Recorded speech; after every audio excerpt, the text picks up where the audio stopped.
యోవేలు 2:23 ఆయన తొలకరి వర్షమును మీకు అనుగ్రహించును. Rejoice in the Lord your God, for he has given the early rain for your indication.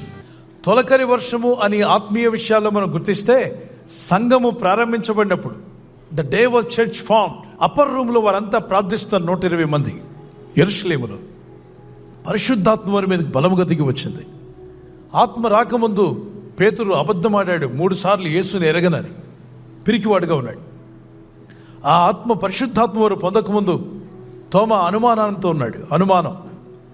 ఆ పరిశుద్ధాత్మ వారి మీదకి రాకముందు యాకోబు చాలా కోపిస్తాయి.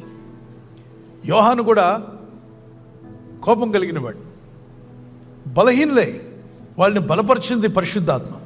ఆ తొలకరి వర్షం ఆ అనుభవాన్ని పొందారు కాబట్టి మొదటి సంఘం ప్రారంభించబడింది. ఆ మొదటి సంఘమే ఆది సంఘముగా అపోస్తుల కార్యాల్లో మనకు కనబడుతుంది. అపోస్తుల 2వ అధ్యాయం నుండి తొలకరి వర్షము, కడవరి వర్షం అనేటువంటిది ఊరికే ఈ భౌతికమైన న్యాచురల్ వర్షాల గురించి మాట్లాడట్లేదు, ఆత్మ సంబంధమైన వాటి గురించి మాట్లాడుతున్నాడు. మీరు ఒక విషయాన్ని మీరు చదివారా? పరిశుద్ధ గ్రంథం యెహెజ్కేలు గ్రంథంలో అంటాడు, దీవెనకరమైన వర్షములు వారిని నా పర్వతము చుట్టుపట్ల స్థలములను దీవెనకరముగా చేయుదును, ఋతువుల ప్రకారము వర్షము కురిపించదను, దీవెనకరమగు వర్షములు కురియును. ప్రార్థించండి, నువ్వు కురిపించేవాడు నీవే నాయనా అని. దేవుని బిడ్డలారా, ఆహాబు కాలంలో వర్షాలు కురవలేదు. ఎందుకంటే అతని పాపాలు ఎక్కువైపోయి, జెజబేలు ఆహాబు చేసిన పాపాల వల్ల. మళ్ళా ఏలియా ప్రార్థన చేయగా దేవుడు కరుణించి క్షమించి వర్షాన్ని కురిపించాడు. అలాగే దీవెనకరమైన వర్షం రావాలని ఆశ ఉంటే చాలదు, క్షమించు ప్రభు అని ప్రార్థిస్తున్న వాడి ఇంటి మీదకి దీవెనకరమైన వర్షం వచ్చును గాక. ఆమేన్. జీవితంలో ఎంతమంది అలసిపోయారో, ఆర్థికంగా, ఆత్మీయంగా, ఆరోగ్యపరంగా పలు విధాలుగా అలసిపోయాను, ఇక నా వల్ల కాదు అన్న వాళ్ళు ఎవరిని ఉంటే మీ మీదకి దేవుడు ఈ దీవెనకరమైన తొలకరి వర్షాన్ని పంపును గాక.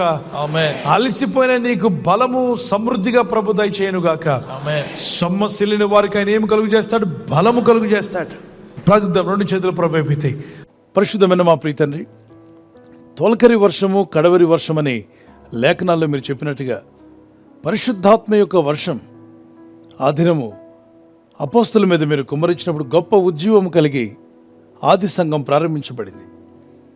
నేటి దినాల్లో కూడా గొప్ప ఉజ్జీవం రావాలి. ప్రతి దేశంలో కూడా ఉజ్జీవం కనబడాలంటే ఆత్మ ఉజ్జీవాన్ని కుమ్మరించిన ఆయన కడవరి వర్షాన్ని కుమ్మరించండి.